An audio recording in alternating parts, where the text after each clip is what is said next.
बिस्मिल्लाहिर्रहमानिर्रहीम। अस्सलामुअलैकुम। अल्लाह ताला ने जब इंसान को बनाना चाहा तो हज़रत जिब्राईल अलैहिस्सलाम से कहा कि जिब्राईल जा और ज़मीन से मिट्टी लेकर आ। हज़रत जिब्राईल अलैहिस्सलाम जब मिट्टी लेने के लिए ज़मीन पर पहुँचे तो जब उन्होंने मिट्टी अपने हाथ में ली तो बाकी की मिट्टी रोने लगी और कहने लगी कि मुझे छोड़कर मत जाओ।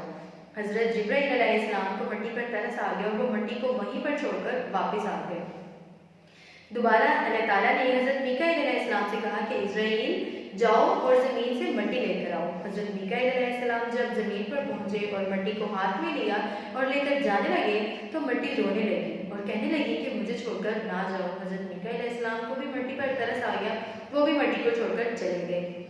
तीसरे नंबर पर अल्लाह ताला ने हज़रत इज़राइल अलैहिस्सलाम को हुक्म दिया कि इज़राइल जाओ ज़मीन पर और ज़मीन से मिट्टी लेकर आओ।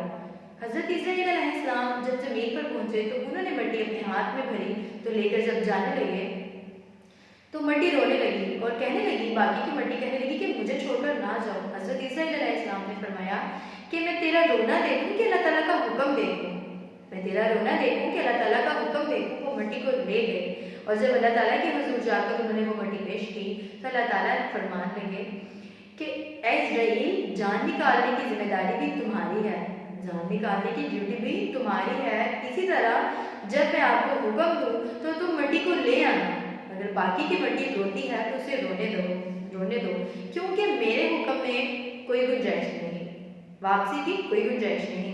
इसी तरह हम भी मिट्टी हैं, इंसान मिट्टी से ही बना हुआ है, तो जब अल्लाह ताला का हुक्म आ जाता है तो इंसान को जाना ही पड़ता है। इसीलिए पीछे कुछ ऐसे अमाल करके जाएं कि जब अल्लाह ताला का हुक्म आए तो हम यहाँ से चले जाएं।